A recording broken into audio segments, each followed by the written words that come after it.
Spring season 45 दिनों का होता था। काफ़ी अरसे से आधा दिन स्प्रिंग कम हो रहा है, आधा दिन सर्दी कम हो रही है और एक दिन गर्मी ज़्यादा हो रही है। तो आप ये नोटिस कर रहे होंगे कि अभी स्प्रिंग आता है और जाता है। 15 दिन 20 दिन पहले 45 डेज़ का होता था। स्मॉग एक पांचवा सीज़न बन चुका है पाकिस्तान का। और स्मॉग पहले एक इन्वायरमेंटल फैक्टर था, अब वो WMO वर्ल्ड मेट ऑर्गेनाइजेशन के मैंडेट में भी आ गया। PM1 जो है वो वायरसेस हैं, बैक्टीरिया हो गया, कोविड वायरस हो गया, ये भी पार्टिकल्स होते हैं। लेकिन PM2.5 is the main one जो ये स्मॉग का रीज़न बनते हैं। फॉग जो है वो पानी है, सस्पेंडेड एयर पार्टिकल्स, हवा में पानी है। स्मॉग जो है वो हवा में पोल्यूशन है। ये कैनपी इन टेम्परेचर्स की वजह से और वेदर पैरामीटर की वजह से स्ट्रॉन्गर हो रही है इस इलाके में, क्योंकि कंडीशंस ऐसे बन जाते हैं कि वो कैनपी बन जाती है। And air pressure is the main one. जैसे कि रात के टाइम या जब हवा ठंडी होती है तो स्मॉग और भी ज़्यादा हो जाती है, इट्स इवन मोर डेंजरस। और अगर हवा चल रही हो और ये एयर प्रेशर इस तरह का ना बने तो वो डिस्पर्स भी हो जाती है। बच्चों के लिए ज़्यादा थ्रेटनिंग होते हैं, देर हायर एट रिस्क। तो ये स्कूल बंद करना के बहुत से फ़वायदे हैं। एक तो डायरेक्टली आपने बच्चों को एक्सपोजर कम कर दी। दूसरी बात ये है कि सारे बच्चों को स्कूल लाना ले जाना, गाड़ियों का चलना, जितना कम प्रोड्यूस करेंगे उतना कम ट्रैप होगा। तो it is not a bad strategy but not a sustainable. Nonetheless Lahore की एयर क्वालिटी बहुत बुरी है। अस्सलाम वालेकुम and welcome to another episode of तज़ाद कास्ट। आज हमारे साथ हैं जुनैद यामीन भाई और इनसे जानते हैं ये पाकिस्तान के वेदर फिनोमेना के बारे में, स्मोक के बारे में हम बहुत कुछ जानना चाहते हैं। और एक बहुत यूनिक सा बिज़नेस आइडिया है इनका, अपना स्टार्टअप लेकर चल रहे हैं वेदर वाले। आपने ऐप भी यूज़ की होगी, इंटरनेट पे सुना भी होगा, टीवी पर भी आते हैं। तो हम अंडरस्टैंड करने की कोशिश करते हैं कि ये स्मोक का फिनोमेना है क्या, और स्टार्ट करते हैं जुनैद भाई के इनिशिएटिव से। Sir, welcome to the show and thank thank you for joining us. Thank you for having me. Weather वाले क्या है? ये एक इनिशिएटिव है। थोड़ी सी इसके पीछे स्टोरी ये है कि बाखबर किसान एक कंपनी है। बचपन से मेरा दोस्त था and he was doing really well. Weather was a big challenge. तो मैं उस वक्त ऑस्ट्रेलिया में बेस्ड था, और उसने मुझे पूछा थोड़ा चेक करो कि कंपनीज वेदर कैसे देती हैं। So I reached out to a few companies. उनसे मैंने पूछा कि पाकिस्तान के मसाइल क्या हैं, उन्होंने मुझे समझाया। तो मैं डिलीवर करने आया था एक प्रोजेक्ट। कोविड की वजह से थोड़ा सा डिले हो गया था, और फिर कोविड के टाइम से ही मैं ऑस्ट्रेलिया से निकला। वालदा बीमार थी तो मजबूरी थी आना। और हमारा ये इनिशिएटिव, हमारी डिस्कशन स्टार्ट हुई। मैंने लर्निंग्स शेयर की कि ये प्रॉब्लम्स हैं, डेटा पॉइंट्स नहीं है पाकिस्तान में, सेंट्रलाइज्ड एक डेटा रिपॉजिटरी नहीं है जिसमें ये डेटा आए और डिसीजंस अच्छे और इन्फॉर्मेशन इम्प्रूव हो। वो तकरीबन माशाल्लाह बाखबर किसान 3 करोड़ फार्मर्स को इन्फॉर्मेशन देते हैं। उसमें एक उसका इम्पॉर्टेंट जो इन्फॉर्मेशन है वो वेदर इन्फॉर्मेशन है। लाखों कॉल्स आती हैं उनको हर महीने, और 70% लोग उसमें से किसान भाई हमारे वेदर इन्फॉर्मेशन मांग रहे होते हैं। तो इधर से वेदर वाले स्टार्ट हुआ था। नाम कैसे बना, उसने कुछ दोस्तों से बोला कि जो वेदर वाला प्रोजेक्ट है ये वो वेदर वाले प्रोजेक्ट के लिए हम जुनेद को लेके आए हैं। तो हमने वही नाम रख दिया और हमने अपना सेशन स्टार्ट कर दिया। तो ऑलमोस्ट 2 साल इसको हो गए हैं। 3 साल। 3 साल हो गए हैं, तीन जी साल हो गए हैं। और अभी आपके पास, देखिए आपके पास अब पल्स है पाकिस्तान के वेदर की एक तरह से। बिल्कुल सो जी। You are getting real time data. बिल्कुल जी। तो आपको क्या लगा है, कैसा है वेदर? क्या पैटर्न चेंज हो रहे हैं? क्या क्लाइमेट चेंज जिस तरह से हमें बताया जाता है कि यार बिल्कुल। ये हो रहा है, इस तरह से हो रहा है, बिल्कुल। तो आपकी ऑब्जर्वेशन में है वो सब कुछ? बिल्कुल 100% डेफिनेटली। हमने अभी तक with the largest network of weather station, तो हमने सबसे ज़्यादा वेदर स्टेशन पाकिस्तान में तैनात किए हैं, 300। अब 300 वेदर स्टेशन का डेटा आ रहा है, हम उसको देख भी रहे हैं। एक बड़ा मज़ेदार सा, बहुत सारे मज़ेदार डेटा को देखते हैं हम रोज़, और डेटा इतनी कहानियाँ बताता है, इतनी कहानियाँ बताता है कि हम खुद हैरान हो जाते हैं। एक दो कहानियों का मैं जिक्र ये कर सकता हूँ कि बचपन में जुगनू, हाँ, आप भी देखते थे, मैं भी देखता था। स्प्रिंग सीज़न 45 दिनों का होता था। काफ़ी अरसे से आधा दिन स्प्रिंग कम हो रहा है, आधा दिन सर्दी कम हो रही है और एक दिन गर्मी ज़्यादा हो रही है। तो आप ये नोटिस कर रहे होंगे कि अभी स्प्रिंग आता है और जाता है। 15 दिन, 20 दिन, पहले 45 डेज़ का होता था। विंटर भी श्रिंक हो रहा है। अगर आप यही हमारे इस्लामाबाद में 18 स्टेशंस लगे हुए हैं, लोगों के लिए इस्लामाबाद का वेदर एक वेदर है। 18 जोन्स हैं इस्लामाबाद में।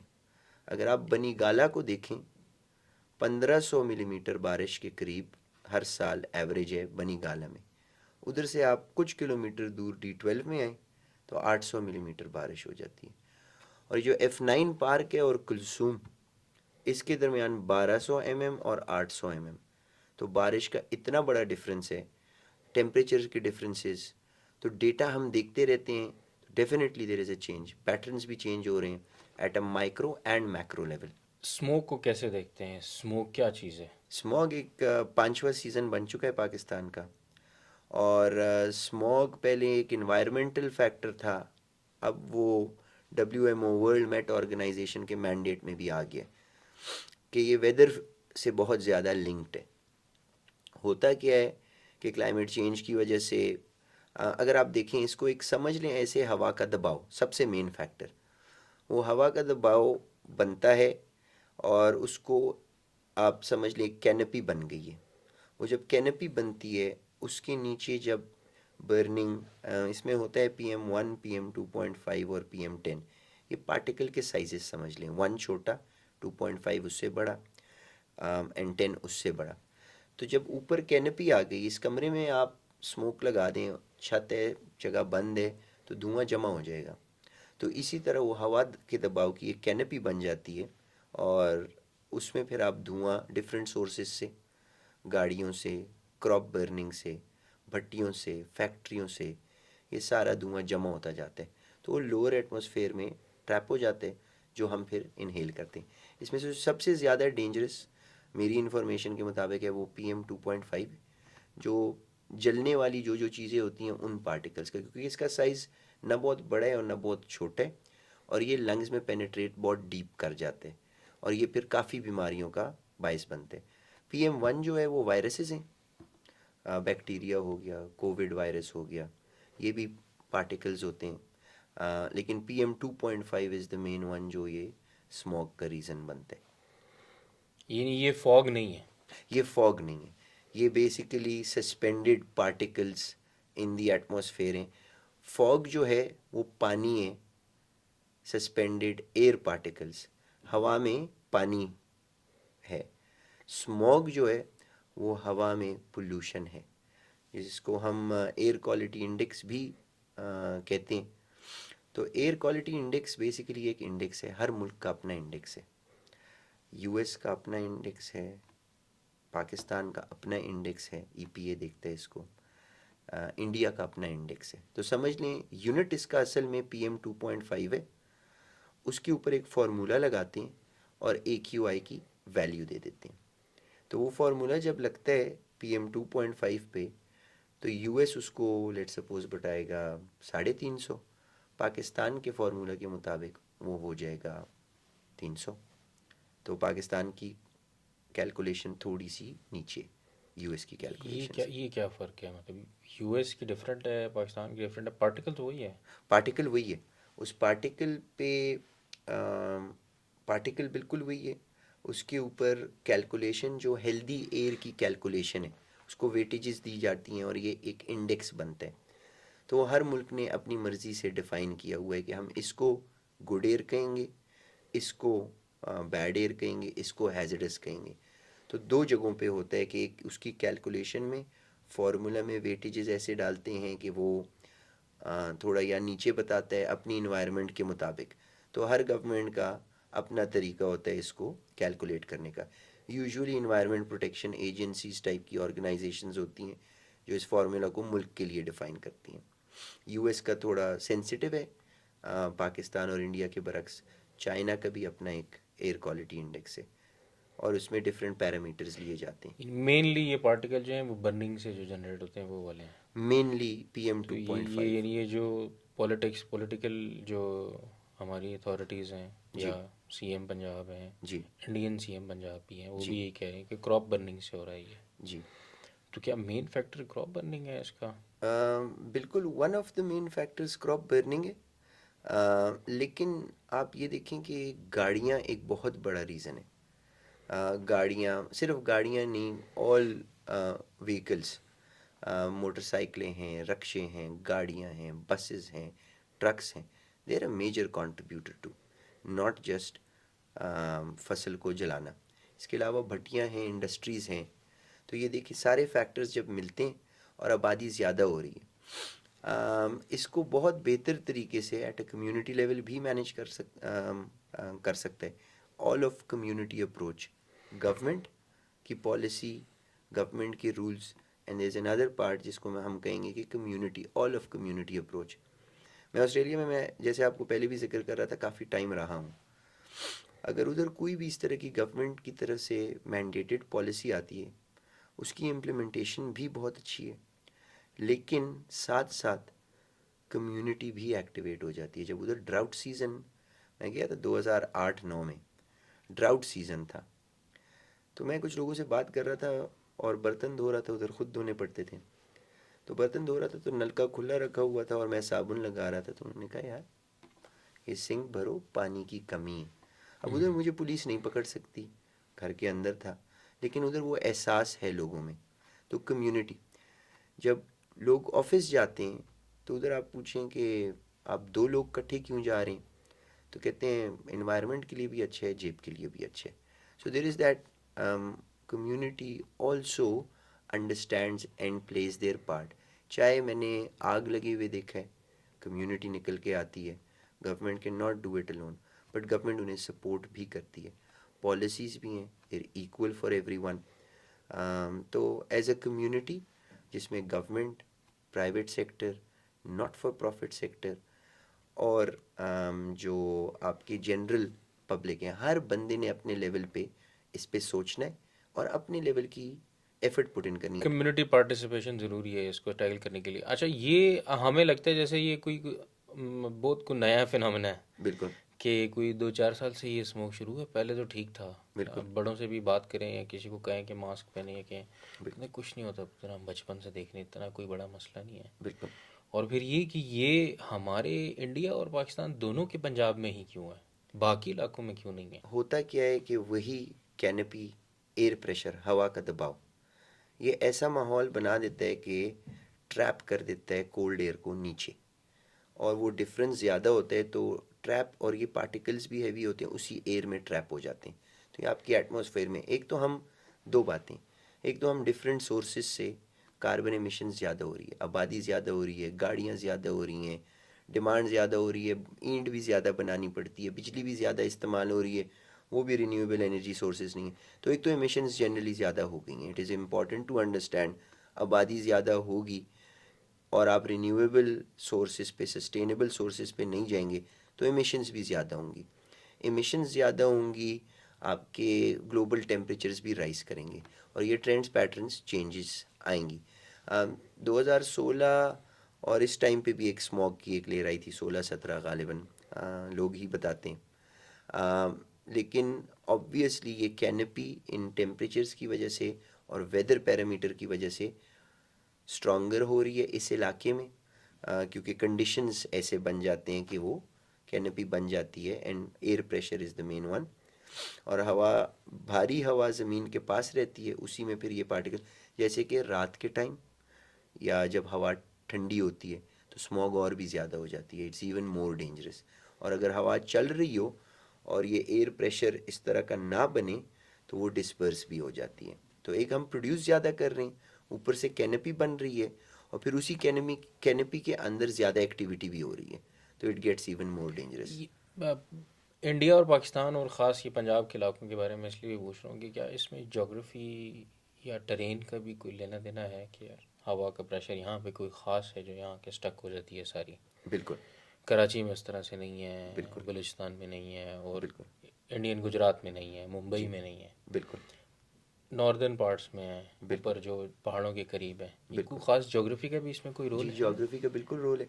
अब देखें कराची जो है ना, वो समंदर के पास है, समंदर जो होता है वो कार्बन सिंक होता है, मतलब वो कार्बन CO2 और ये सारी चीज़ें एब्जॉर्ब करते हैं, पानी एंड समंदर। दरख्त एक और फैक्टर है। दूसरी चीज़ है, सबसे बड़ी चीज़, जब हवा चलती है, गर्म हवा ठंडी होती है, सर्कुलेशन होती है, तो वो कैनपी नहीं बनती। तो कराची बीइंग कोस्टल समंदरी इलाका है, तो हवा भी बहुत चलती है समंदर की वजह से। गंदी हवा या कार्बन पानी एब्जॉर्ब भी कर देता है, तो वो, और जब सर्कुलेशन हो रही होती है हवा की, तो वो ट्रैप नहीं होती। बिल्कुल इसी तरह समझ लें कि ये कमरा है, इधर आप एग्जॉस्ट लगा दें तगड़ा सा, वो एग्जॉस्ट भी साथ में आपको हेल्प कर रहा हो, उसके बाहर एक फ़िल्टर भी लगा दें, तो एग्जॉस्ट भी लगा हुआ है यानी हवा चल रही है, बाहर एक पानी आपका नेचुरल कार्बन सिंक है, फ़िल्टर समझ लें, तो इधर उतनी हवा गंदी नहीं जमा होगी। एज अपोज टू दरवाजे बंद कर दें, कोई एग्जॉस्ट ना लगाओ, तो ये ट्रैप हो गई एयर। तो जब जितनी ट्रैप होगी इसमें बंदे डालते रहें और प्रोड्यूस करते रहें, तो वो ज़्यादा होता जाएगा, और ये हर साल इंक्रीज़ हो रहा है। इस साल बल्कि हमने ये तो हाईएस्ट नंबर्स देखे हैं, लास्ट ईयर भी थाउजेंड थाउजेंड वाले नंबर्स हमारी नज़र से नहीं गुजरे। बिल्कुल इस साल ज़्यादा है लास्ट फ्यू ईयर से। मैं भी डेटा साथ लाया नहीं हूँ, 2016-17 में भी काफ़ी ज़्यादा था, लेकिन पिछले कुछ सालों का, क्योंकि मैं कल परसों ही देख रहा था, इंक्रीजिंग ट्रेंड है, 10% से ऊपर जा रहे हैं। ये लॉकडाउन करते हैं, बंद कर दें फ़िलहाल? देखें, अभी तो अगर किए है तो बहुत अच्छा किए, क्योंकि बच्चों के लिए, मैं डॉक्टर तो नहीं हूँ, लेकिन जो रिसर्च बोलती है, वनरेबल यानी जिन लोगों के लंग्स के पहले से प्री एग्जिस्टिंग कंडीशंस हैं, बच्चों के लिए ज़्यादा थ्रेटनिंग होते हैं, देर हायर एट रिस्क। तो ये स्कूल बंद करना के बहुत से फ़वायदे हैं। एक तो डायरेक्टली आपने बच्चों को एक्सपोजर कम कर दिए। दूसरी बात ये है कि सारे बच्चों को स्कूल लाना ले जाना, गाड़ियों का चलना, जितना कम प्रोड्यूस करेंगे उतना कम ट्रैप होगा। तो it is not a bad strategy, but not a sustainable. Good strategy disaster के पर्सपेक्टिव से अच्छी स्ट्रैटेजी है, लेकिन लॉन्ग टर्म में इसका हल ढूंढना पड़ेगा। लॉन्ग टर्म पे हल क्या है, आप क्या समझते हैं? हल सबसे पहले तो बेसिक लेवल पे कि ये धुआं किसी तरह से कम करें, उसके सॉल्यूशंस ऑब्वियसली, और सिर्फ अर्बन सेंटर्स में सारी पॉपुलेशंस कंसंट्रेट ना करें, दरख्त लगाएं, प्रॉपर प्लानिंग करें।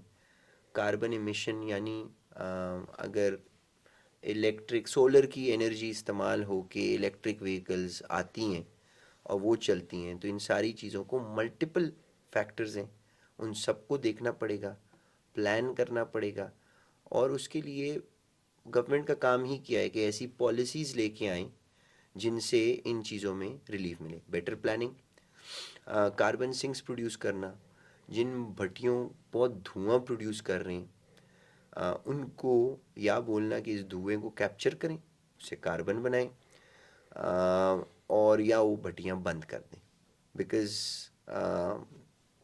बहुत ज़्यादा पोल्यूशन आती है उनसे। नहीं, इससे तो रोज़गार का मसला नहीं बनेगा लोगों का, कैसे देखें, करेंगे आप, कैसे टैकल करेंगे? अ, गरीब मुल्क है, इन्वेस्टमेंट हमारे पास नहीं है, इलेक्ट्रिक गाड़ियों पे जाना एक महंगा शौक है, बहुत महंगा काम है। बिल्कुल महंगा काम है। तो इसका मतलब ये तो बहुत टाइम लग जाएगा हम लोगों को। बिल्कुल, तो एक एडेप्टेशन हो गई, इसके साथ रहना कैसे सीखना है, और टेम्प्रेरी सॉल्यूशंस क्या क्या लेके आ सकते हैं, वैसे भी हैं टेम्प्रेरी सॉल्यूशंस। एक, इसको मिटिगेट करना है, कम करके इसके ग्रोइंग रेट को आहिस्ता करना है, आहिस्ता करने के बाद रोकना है और फिर वापस भी लेके जाना है।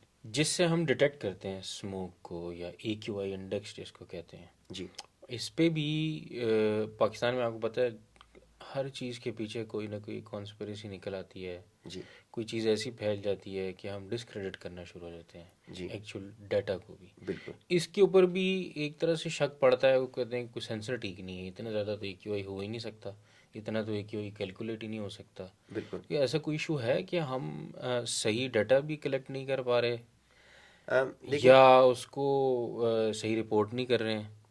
बिल्कुल, डेटा मेरा ख्याल है जो सेंसर्स लगे हुए हैं 2-3 कंपनी के, हम डेविस के लगाते हैं, बाकी भी कंपनीज हैं जिनके सेंसर्स लगे हुए हैं।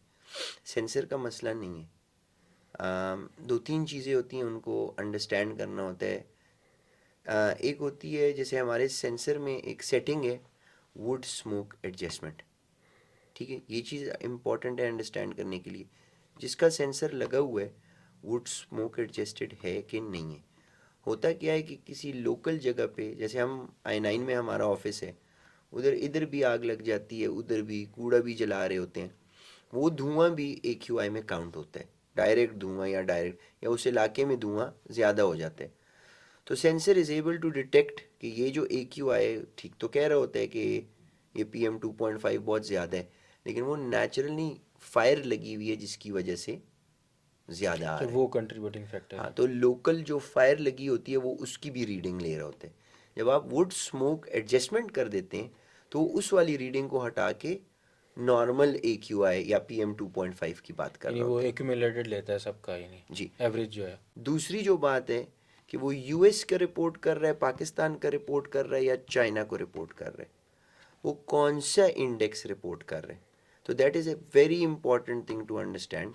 अगर वो पाकिस्तानी AQI रिपोर्ट कर रहा होगा वो थोड़ा सा कम बताएगा, और अगर वो US का रिपोर्ट कर रहा है तो वो थोड़ा ज़्यादा बताएगा।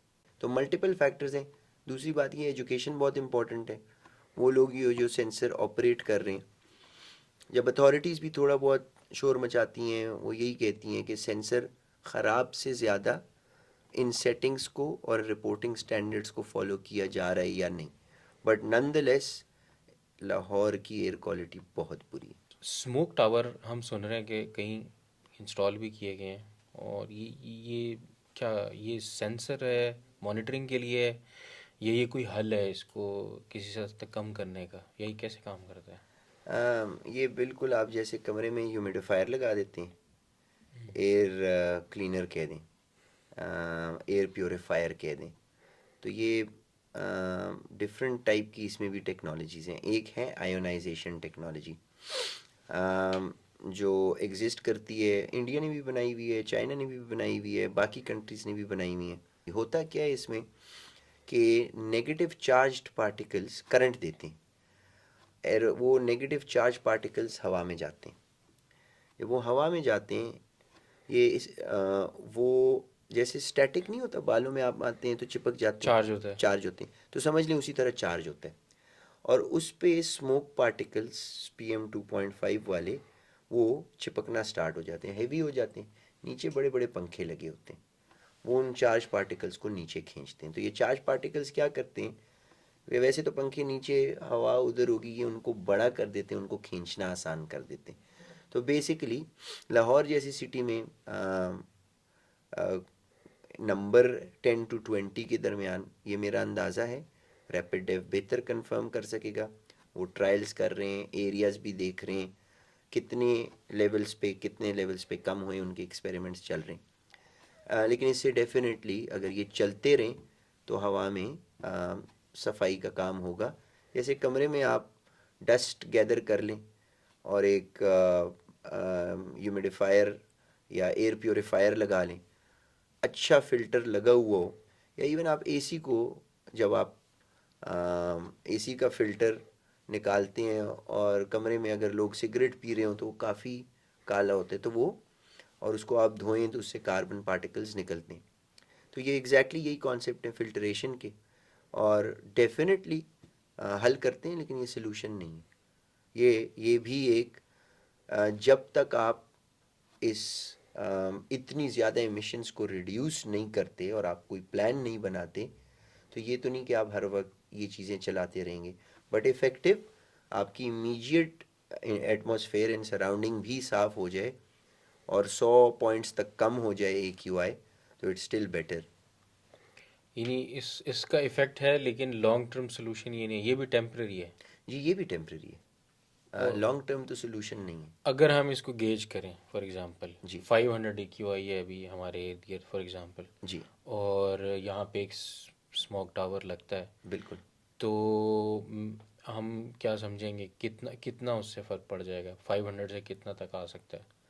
देखिए, मेरा तो ख्याल है कि 100-150 तक कम कर सकते हैं जनरली, लेकिन इसमें बहुत सारे फैक्टर्स होते हैं।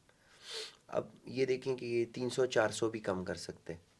अब अचानक से हल उधर साइड पे बारिश हो जाए, हल्की हवा चलना स्टार्ट हो जाए, हॉट एयर कोल्ड एयर की मिक्सिंग भी स्टार्ट हो जाए, ये भी साथ में लगा हुआ हो, तो ज़्यादा साफ़ कर देगा। अदर इन्वायरमेंटल सपोर्ट फैक्टर्स आ जाएंगे।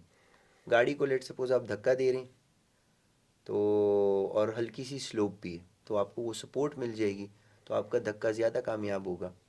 अगर चढ़ाई है और इन्वायरमेंटल कंडीशंस ऐसी हैं कि चार्ज पार्टिकल्स भी उनको हैवी कर रहे हैं, लेकिन एयर प्रेशर भी, और उस वक्त बहुत ज़्यादा पोल्यूशन भी आप दे रहे हैं, तो इसकी एक कैपेसिटी होगी, बिल्कुल कम भी नहीं कर सकेगा, क्योंकि सिंपल सी बात है, आप ज़्यादा धुआं छोड़ रहे हैं और ये कम रिफाइन कर रहे हैं। तो इस इक्वेशन को मौसमियाती हालात, temperature, humidity, wind, barometric pressure, wind direction, दरख्त इलाके में कितने, तो इसकी effectiveness not just the smog tower but other environmental factors कितना सपोर्ट कर रहे हैं इसको।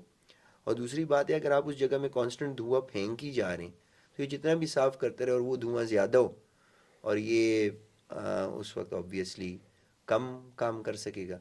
तो इस चीज़ को अंडरस्टैंड करने की ज़रूरत है कि effective but not the solution. Beijing में हम सुनते थे आज से 10-12 साल पहले जी, ख़बरों पे, जिस तरह आजकल लाहौर और पाकिस्तान और दिल्ली और इंडिया बिल्कुल। चल रहा है, इस तरह न्यूज़ वेव्स पे जो है ना चाइना चल रहा होता था कि बीजिंग में स्मोग है, लोग मास्क पहन रहे हैं, कुछ नज़र नहीं आ रहा है। क्या उन्होंने क्या ऐसा किया कि जो ये सब ठीक हो गया है?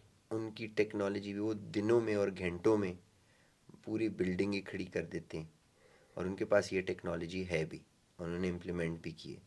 एंड सल्यूट है कि जो जो काम उन्होंने कोविड में किए, देखने वाले थे, और जो जो काम वो दिनों और घंटों में रेल की पटरियां डाल देते हैं, तो उनके लिए ये आसान काम है, मेरा ख्याल है। दूसरी चीज़ ये हो सकती है कि इंफॉर्मेशन कम आती मेरा ख्याल है हमें वो जो कहते हैं ना टाइम टेस्टेड फ्रेंड, उससे मशवरा भी कर लेना चाहिए। घर के अंदर एयर प्योरीफायर पाकिस्तान में मिल रहे हैं और है। जी, अच्छे खासे महंगे हैं। जी। कितने इफेक्टिव हैं ये? हमें इस पे, यानी लोगों को इस पे इन्वेस्ट करना चाहिए? Should we uh, go for it? मेरा ख्याल है ना कि सिंपल सी बात है, आपका घर है, और घर के लिए आप पहले गेट पे ताला लगाते हैं, फिर दरवाजे पे ताला लगाते हैं, और फिर अगर कमरा भी बंद करना हो, तो जितनी आपके पास ऑप्शंस अवेलेबल हैं उतना बेहतर है। इसका ये मतलब नहीं है कि चोर अंदर नहीं आ सकता और दरवाजे और ताले तोड़ नहीं सकता। तो येस, इट इज़ इफ़ेक्टिव, और ये एक सोल्यूशन है। अगर डस्ट भी इवन है, और जॉन से भी मे बी PM2 PM1 को ना पकड़ सके, 2.5 या 10 बड़े पार्टिकल्स होते हैं, वो तो कम से कम कर देगा, तो उसका इम्पैक्ट तो डेफिनेटली कम कर रहे हैं, because all these particles are hazardous. अगर लंग्स में लेके जाएं, तो जितना कम लेके जाएंगे, जितना अच्छा फिल्टर होगा, उतनी वो ज़्यादा पकड़ेगा ये पार्टिकल्स। तो डेफिनेटली इस्तेमाल करना चाहिए, मास्क भी इस्तेमाल करने चाहिए, नॉर्मल मास्क या वो जो? N95 भी। और जब हैजर्डस एयर हो, तो फिर तो इंडस्ट्रियल ग्रेड के मास्क इस्तेमाल करें, बिकॉज दैट्स एक्चुअली डेंजरस। लेकिन जितना कर सकते हैं, जितनी इस्तिताअत है, उतना तो अपने आप को प्रोटेक्ट करें ना। फार्मर्स क्रॉप बर्न कर रहे हैं जी, और ये अवेयरनेस कैंपेन चलती है, हर जी, साल चलती है, बिल्कुल, मस्जिदों में ऐलान भी होते हैं, हमने सुने भी हैं। बिल्कुल। उसके बावजूद वो ये करते हैं, ऐसी क्या मजबूरी है? मतलब इसकी कोई बहुत ज़्यादा कॉस्ट है कि दूसरे तरीक़ों से वो उसको ख़त्म करें, जी, या ये कि उनके पास कोई हल नहीं हो, या सिंपली वो मानना ही नहीं चाहते इस बात को? बेसिकली असल बात ये है कि डिफरेंट सिनेरियोज हैं। एक एग्जांपल आपको देता हूँ। उन्होंने अगली फसल लगानी होती है, उनके पास विंडो कम होते हैं, और इस पे लगता है टाइम, तो वो जल्दी में और ट्रेन पकड़ने में आप दुड़की लगाते हो और आप फिर जला देते हो, क्योंकि उन्होंने बीज लगाने हैं। अब और किस्म के बीजेस भी आ गए हैं, जो आप बाद में भी लगा सकते हैं और आपकी प्रोडक्शन ठीक रहेगी। तो एक तो ये है कि क्या वो बीज अफोर्ड कर सकते हैं या नहीं, उस पर सोचा जाए, कम्युनिकेशन पे सोचा जाए, उनको एजुकेट किया जाए, उनको इंसेंटिवाइज किया जाए, और आपको ये पता है इंडस्ट्री लगाई जाए, क्योंकि यही चीज़ उठा के अगर जलाई ना जाए और मशीनरी से हटा दी जाए, ये ज़रिए आमदनी भी उनके लिए बन सकते हैं। तो बहुत सारी चीज़ें जो गवर्नमेंट कर भी रही है। पाकिस्तान के बहुत सारे चैलेंजेस भी हैं। प्राइवेट सेक्टर का इसमें बहुत रोल है। बाखबर किसान, किसान सहारा टाइप की कंपनीज़ हैं, और भी काफ़ी सारी हैं। तो प्राइवेट सेक्टर बहुत सॉल्यूशंस लेके आया है पिछले 8-10 साल में। और गवर्नमेंट ऑफ पंजाब ने बाखबर किसान के साथ एमओयू की है, केपी गवर्नमेंट ने भी की है। तो इस तरह गवर्नमेंट भी अब स्लोली, पीएमडी हमारे जैसे पार्टनर्स हैं, हमारी भी एनडीएमए के साथ पार्टनरशिप है। तो ये ट्रेंड शुरू हो रहे। थोड़ा इस ट्रेंड को public sector, private sector, not for profit sector और कम्युनिटी एक पेज पे आएगी। इनको एजुकेशन देंगे, कम्युनिकेशन यानी गवर्नमेंट पॉलिसी बनाए, हम इनको इन्फॉर्मेशन दें, एसएमएस के थ्रू भेजें, हमारे भी एजेंट्स जा रहे होते हैं। इनको इंसेंटिवाइज करें कि आप ऐसे ना करें। सप्लाई चेन गवर्नमेंट बनाने में हेल्प करे, वैल्यू चेन पे काम करे कि ये इनसे चीज़ें ख़रीदे, इससे बहुत कुछ बन सकता है जो आगे इस्तेमाल, जैसे रॉ मटेरियल या ये जो जलाते हैं ये और जगहों के लिए एक इनपुट बन सकता है, और चाहे कम पैसों पे से ही एक आमदन का ज़रिया बन सकता है। तो अगर ये हम सारा इकोसिस्टम अच्छे तरीके से बनाएंगे, पब्लिक सेक्टर, प्राइवेट सेक्टर, किसान, एजुकेशन और ऑल ऑफ कम्युनिटी, इस पे सब बैठेंगे, काम करेंगे, तो ये क्रॉप बर्निंग तो निकल जाएगी। गाड़ियों का इस्तेमाल भी, इलेक्ट्रिक व्हीकल्स भी हैं, और भी तरीके हैं। 2 बंदे चले जाएं दफ्तर इकट्ठे, तो 2 गाड़ियों की इमिशंस वर्सेस एक गाड़ी की इमिशन। तो आप इमिशन, अगर सारे लोग, लाहौर के लाखों में गाड़ियाँ चलती हैं और 2-2 बंदे इकट्ठे इकट्ठे चले जाएं, आधी इमिशंस तो गाड़ियों की बड़ी कैटेगरी से कम हो गई। तो प्रैक्टिसेस लाइक दोज, उनको इंसेंटिवाइज किया जाए, उनको इनक्रेज किया जाए। जैसे ऑस्ट्रेलिया में T2 लेन्स हैं। T2 लेन्स क्या हैं कि उसमें अगर 2 बंदे गाड़ी में जा रहे होते हैं बनिस्बत एक के, वो T2 लेन यूज़ कर सकते हैं। और T2 लेन पे रश बहुत कम होते हैं, तो आप रश के टाइम पे सीधे निकल जाते हैं। तो सिंपल इंसेंटिवाइजेशंस लाइक दैट, तो ये मिशंस कम हो सकती हैं। आप ये इस पे काम कर रहे हैं, इसका कमर्शियल एस्पेक्ट क्या है? और मैं इसलिए भी ये पूछना चाहता हूँ कि इस तरफ जो नए नौजवान हैं, डेटा साइंस वाले लड़के भी, आईटी वाले भी, इंजीनियरिंग वाले भी, बहुत सारे लोग हैं जो रोज़गार भी ढूंढ रहे होते हैं और काम भी ढूंढ रहे होते हैं। बिल्कुल। उनके इंसेंटिव के लिए पूछ रहा हूँ, आप ये काम करते हैं, is it profitable, you making money और व्हाट? अच्छा, मैं उन नौजवानों के लिए मैं कुछ नंबर्स फेंकूंगा, और वो नंबर्स का सोच के, और एक एग्जांपल मैंने पहले भी कोट दी। कोविड के टाइम पे कोविड के टाइम पे आईटी इंडस्ट्री और हेल्थ इंडस्ट्री ने बहुत बूम किया था। मतलब हमने उन इंडस्ट्रीज, बाकी सब कुछ बैठ गया था, ये 2 इंडस्ट्रीज ग्रो कर रही थी सिग्निफिकेंटली। तो कोविड जिस तरह इम्पैक्ट में ना, क्लाइमेट चेंज के सामने इतनी छोटी सी चीज़ है। क्लाइमेट चेंज बहुत बड़ा है, और ये हर सेक्टर को टैप करता है। Health, agriculture, tourism, insurance, banking, हर इंडस्ट्री को टैप करता है। दूसरी बात इसमें सबसे इम्पॉर्टेंट ये है कि सिर्फ पाकिस्तान के लिए $10 बिलियन प्लेज्ड हैं इस टाइम क्लाइमेट चेंज के लिए। पाकिस्तान को $348 बिलियन रिक्वायर्ड है टिल 2030। ये वर्ल्ड बैंक कहता है, ये सारे बड़ी सारी रिपोर्ट्स ऑनलाइन अवेलेबल हैं, देख सकते हैं। जिस इंडस्ट्री में इतने पैसे की रिक्वायरमेंट है और इतनी नीड है, वो इंडस्ट्री ग्रो करेगी करेगी। और कोविड के 3 साल के ग्रोथ थे क्लाइमेट चेंज में। जो भी बंदा आए, अगले 30-40 साल उनके करियर सेट है। और अपना दिमाग खोलें, अपने स्किल सेट को देखें, उसको सस्टेनेबल डेवलपमेंट गोल्स से, ईएसजी स्टैंडर्ड से लिंक करें, और इसके बारे में थोड़ी इन्फॉर्मेशन लें, तो आगे फ्यूचर बहुत ब्राइट है। वो सिर्फ़ और सिर्फ ये नहीं कि अपने लिए पैसे कमाएंगे, वो साथ साथ इम्पैक्ट बेस्ड, यानी ऐसा काम करेंगे जो जेब में भी बरकत हो और आखिरत का भी सवाब हो। तो दोनों काम एक साथ। आखिर में उन लोगों के लिए आपका क्या मैसेज होगा जो बिल्कुल बिलीव नहीं करते, कहते कुछ भी नहीं होता, अल्लाह ने हमें बनाया है, कुछ भी नहीं होगा, होता रहता है ये पोल्यूशन और ये स्मोक स्मोक, ये इससे कोई फ़र्क नहीं पड़ता, जो बिल्कुल नए शेयर्स हैं, बिल्कुल बिलीव नहीं करते, उनको क्या मैसेज देंगे? देखें, जिन्होंने नहीं मानना ना, वो कभी भी नहीं मानेंगे। अगर there are signs and symptoms, वो बिल्कुल सामने होते हैं, जिसको नज़र आना होता है, जिसको बिलीव करना होता है, उसको साइन सिम्टम्स नज़र आ जाते हैं। जो नॉन बिलीवर होते हैं वो नॉन बिलीवर ही होते हैं, और अगर उन्होंने बिलीव करना होगा और साइन देखने होंगे और आंखें खोलनी होंगी तो ना जुगनू नज़र आते हैं। बीमारियों को देख लें, डेंगू देख लें, ये सारी मौसम की बीमारियाँ जो आती जा रही हैं, और अगर उन्होंने नहीं मानना, आंखें बंद रखनी है, तो दे मिसिंग आउट। बाकी सब समझ लेंगे, स्ट्रेटजी लड़ा लेंगे। वो फिर डेंगू को भी ना माने, मच्छर के सामने हाथ रखें और बोलें डेंगू भी काट जाए तो लगा लें मॉस्कीटो रिपेलेंट, लेकिन नहीं लगाना तो मान जाएंगे किसी न किसी टाइम। क्लाइमेट चेंज हिला के रखेगा। कोविड को भी बहुत लोग नहीं मानते थे, बाद में घरों से खुद नहीं निकलते थे, लोगों से खुद नहीं मिलते थे। तो बोलना एक बात है, जब उन पे खुद एक दफ़ा पड़ेगी तो खुद सीख जाएंगे। Thank you so much. Thank you, thank you. Thank you so much for giving us time.